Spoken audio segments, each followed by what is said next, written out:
January 1945. The sun rose over the pine fields of Texas, casting long golden lines across barbed wire that barely looked threatening. Beyond it, men in gray uniforms walked in loose groups. Some laughed, others waved at passing American farmers. A few carried lunch pails, heading to the nearby sawmill. They were not soldiers on leave. They were prisoners of war, German prisoners. No chains. No guards with rifles pressed to their backs. Only a few military police watching from a distance, calm and unconcerned. Locals leaned against fences, puzzled at the sight. The war still raged across Europe, yet here the enemy was trusted to walk free. Inside the camp there were baseball games, classes in English, even theater nights. It looked less like a prison and more like a strange peace before peace. A question lingered quietly in the winter air. How did America's enemies earn this kind of freedom? When the United States entered the war in December 1941, it expected to fight Germany on distant fronts, not host its soldiers at home. Yet by 1943, victory in North Africa filled Allied ships with thousands of captured Germans. The British, already burdened with prisoners, turned to their ally. America agreed to take them in. Ships carrying POWs crossed the Atlantic under heavy guard. Men who once fought in the deserts of Tunisia found themselves docking in New York, Boston, and New Orleans. They were then scattered across the mainland: Texas, Oklahoma, Georgia, Kansas, transported by rail to quiet rural towns. At first, Americans were uneasy. Newspapers warned of Nazi soldiers on U.S. soil. Families feared escapes or sabotage. But the government reassured the public. Every prisoner would be treated under the Geneva Convention of 1929, the same standards the U.S. wanted for its own captured soldiers in Europe. By mid-1944, more than 400,000 Axis prisoners lived in America, housed in over 500 camps. Many were built near factories, farms, and lumber sites, where labor was desperately needed. The war had pulled millions of American men overseas, and fields went unharvested. German POWs filled that gap. For many locals, it was strange seeing enemy uniforms picking cotton or hauling logs. Yet the work eased hostility. Townspeople realized these men were young, weary, and far from home. They followed orders. They smiled. They joked in broken English. Inside the camps, life was tightly organized. Each facility operated like a small town. Barracks for sleeping, mess halls for meals, hospitals for the sick, and recreation yards for sports. Prisoners received rations nearly identical to U.S. soldiers. They were allowed to write letters home, attend religious services, and even study. Conditions surprised them. Many had been told Americans were brutal, yet they were treated with decency and fairness. Some guards even shared cigarettes and stories. In time, mistrust faded. The system worked because the U.S. believed discipline didn't require cruelty. The Army aimed to follow the law, preserve morale, and show the moral difference between democracy and dictatorship. And soon, that difference would become visible, not behind fences, but beyond them. By 1944, the camps had settled into rhythm. The initial tension between guards and prisoners gave way to quiet cooperation. Across the Midwest and the South, life behind wire fences began to look oddly normal. German POWs received pay, 80 cents a day in military script, used to buy soap, cigarettes, or stationery. Those who worked outside the camps earned small bonuses. Farmers praised their discipline. Factory owners requested more of them. The government kept strict oversight, but local commanders often relaxed security once trust was built. The rules were clear. Prisoners could work no more than 8 hours a day and had to be paid for their labor. They could not be forced to work in war-related industries, only in support roles like food production, construction, or forestry. In exchange, they were expected to follow camp discipline and remain peaceful. Surprisingly, they did. Escape attempts were rare. Most POWs realized that even if they ran, there was nowhere to go. America was vast, foreign, and heavily policed. Instead, many spent their time studying, reading, or taking part in cultural programs created by the War Department. Classes were popular. Some learned English. Others took up art, carpentry, or accounting. Religious groups sent books. Red Cross packages arrived regularly. The result was an environment closer to rehabilitation than punishment. Guards noted how quickly the tone inside camps changed. Officers who once saluted Hitler's portrait began to question what they'd fought for. Propaganda materials were banned, but open discussion was allowed. Slowly, ideas of democracy, fairness, and respect for law began to replace blind obedience. The contrast with the brutal treatment of Allied prisoners in German hands was striking. Word spread among POWs that America's softness was not weakness, it was strength. On weekends, camps hosted soccer tournaments. Some even had orchestras and theater troupes performing plays for both prisoners and American staff. The atmosphere shocked visiting reporters. What began as confinement became an experiment in controlled freedom, and that experiment would reach its most surprising form when the barbed wire itself seemed to vanish from meaning. Angle. 1. The human angle. For most German prisoners, captivity in America felt like exile in another world. They were soldiers stripped of rank and purpose, yet treated as men. The shock was immediate. After years of Nazi propaganda painting Americans as savages, they found kindness. They were fed well, addressed respectfully, and allowed to live without fear. Letters home often described disbelief. "We are prisoners, yes, but not enemies anymore." Many POWs began to question everything they had been told. Humanity, not ideology, shaped their days. Angle 2. The moral angle. To the U.S. Army, fair treatment was not generosity. It was principle. America wanted to show it fought a moral war. The Geneva Convention guided every camp. Beating or starving prisoners would betray what the Allies stood for. Military leaders argued that respect for the enemy was strategic, not sentimental. If German captors knew Americans were humane, they might treat U.S. prisoners better. But beyond strategy, it was about national image. In war, character mattered as much as victory. Angle 3. The tactical angle. Behind the moral front lay a practical motive. America faced a labor shortage. With millions overseas, farms and industries struggled. German POWs became an invisible workforce. They picked fruit, cut timber, and repaired roads.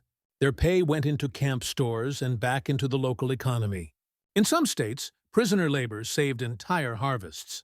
Towns that once feared them began to depend on them. The enemy was suddenly keeping America running, while the war raged abroad. That blend of humanity and necessity gave the system strength. It worked because both sides quietly needed each other. Angle 4. The leadership angle. The tone of the camps reflected the men who led them. U.S. commanders were instructed to maintain order without cruelty. Many had fought in Europe or North Africa and understood the importance of discipline over hate. They knew that abuse only bred resistance. Some officers even encouraged cultural programs and educational efforts, believing that exposure to American values would leave a mark long after the war. Their leadership shaped a system that showed the world a powerful truth. Democracy could control without oppression. Angle 5. The social angle. Outside the fences, relationships quietly formed. Farmers shared meals with POWs after work. Local children traded candy for wooden toys carved by prisoners. In small towns across the South and Midwest, empathy replaced fear. There were stories of families writing to prisoners after they were sent home, friendships that lasted decades. For many Americans, these men were no longer faceless enemies, but young soldiers caught in a machine larger than themselves. Angle 6. The enemy's perspective. For the Germans, captivity in America was confusing. They expected punishment, but instead found trust. Some were even allowed to walk to job sites unguarded, returning voluntarily at day's end. Others attended church alongside Americans. To them, this freedom felt surreal, even guilty. The realization grew slowly. They were living under the ideals their own regime had destroyed. America had beaten them on the battlefield, yet treated them with a dignity their homeland had lost. The question soon arose, how far could this trust go? The answer would come when the barriers between prisoner and civilian life nearly disappeared. By the winter of 1945, the line between captivity and freedom had blurred. In hundreds of towns, German prisoners walked beyond the wire. They wore armbands marked PW, yet no chains, no guards. They boarded trucks to work sites, sometimes even rode bicycles through quiet neighborhoods. Locals grew used to the sight. At lumber mills, POWs joked with foremen. In rural Texas, some prisoners were invited into homes for lunch. They helped harvest crops, fixed machinery, and mended fences. Many were paid in tokens redeemable for food and cigarettes. Some towns even opened small stores inside the camps, stocked by American suppliers. What stunned outsiders was how calmly it all worked. Escapes were so rare they made headlines when they happened. Most prisoners didn't want to run. They had beds, food, and dignity. They knew they'd be returned home after the war. Some even feared going back to Germany, unsure what awaited them in the ruins. American commanders received reports that confirmed the experiment's success. Trust had replaced control. A POW could walk to work alone and come back at dusk without incident. Soldiers guarding the camps joked they were babysitting the most well-behaved army in the world. But not everyone approved. Newspaper editorials questioned why the enemy lived better than some American families struggling under wartime rationing. Citizens complained about POWs smiling in town or playing baseball. The War Department faced pressure to tighten restrictions. Yet, the camps remained calm. In one camp near Aliceville, Alabama, an officer wrote that his men had learned more about humanity from guarding POWs than from combat. "They are not monsters," he said, "just men caught on the wrong side of history." Soon, photographs began circulating. Images of unguarded German prisoners walking freely through American towns. The story drew national attention. To many, it was the strangest sight of the war. The photos spread faster than officials expected. Newspapers from Chicago to New York printed them. Young German soldiers in khaki work clothes, smiling as they walked through American streets without chains. Some carried lunchboxes. Others rode in the backs of pickup trucks beside civilians. The contrast was stunning.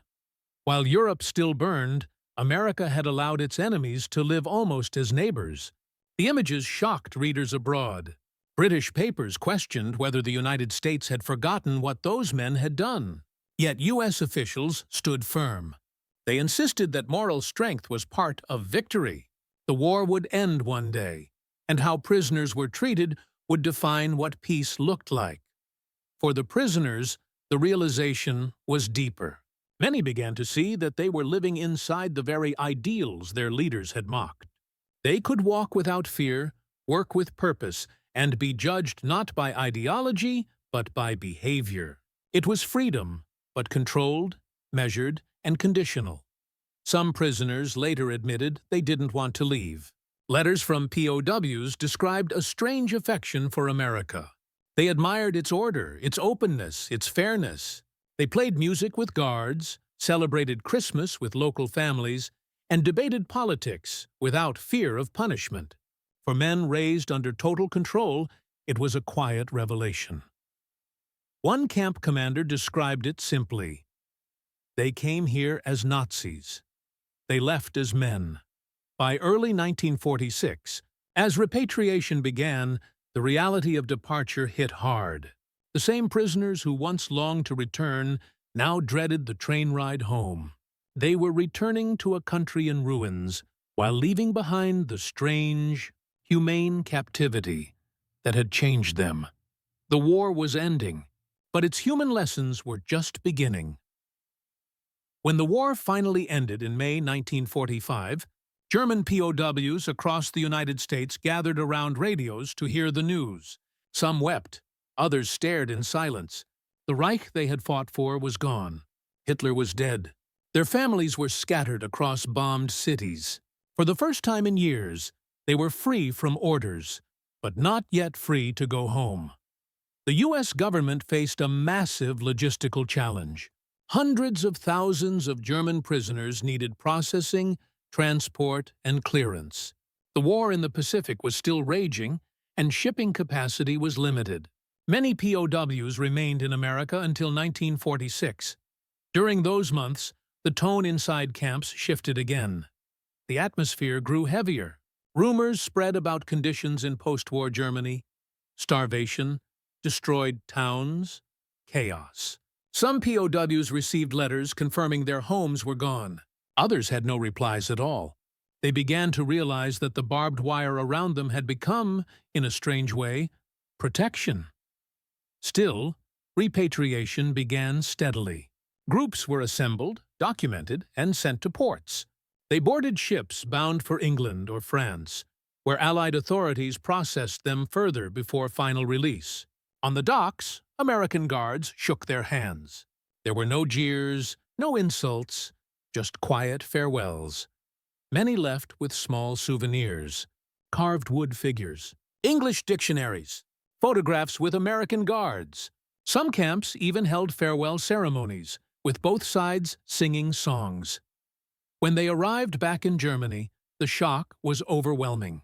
Cities were in ruins. Food was scarce. Power lines hung broken across empty streets. For men who had spent years working American fields and living with dignity, the contrast was hard to bear. One former POW later recalled, "We had more food, more fairness, and more hope in captivity than we found at home." But out of that despair came something unexpected. The ideals they had witnessed in America, fairness, order, respect, stayed with them. Many former prisoners became teachers, engineers, and community leaders.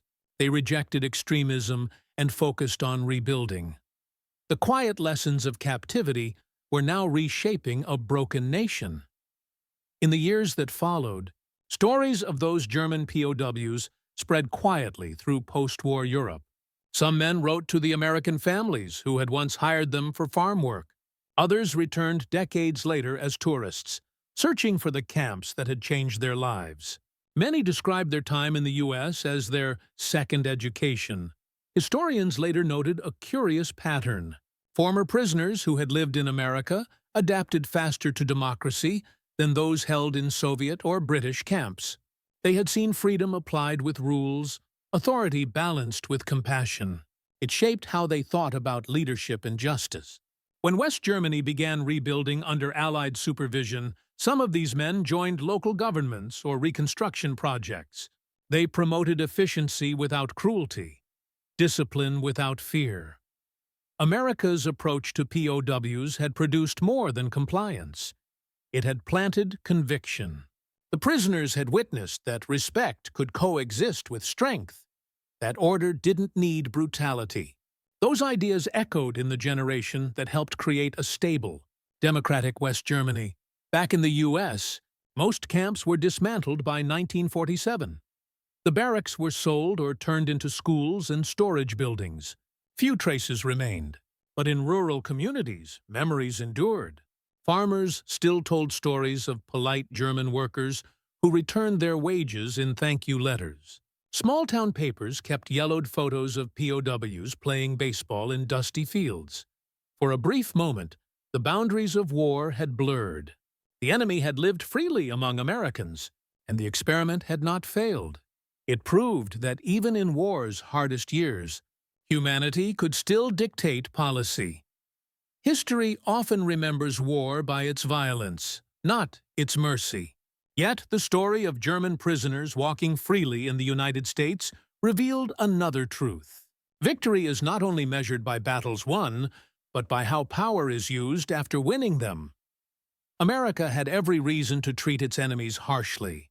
Instead, it chose control through fairness. It followed the law when no one was watching. That decision left a mark deeper than any weapon.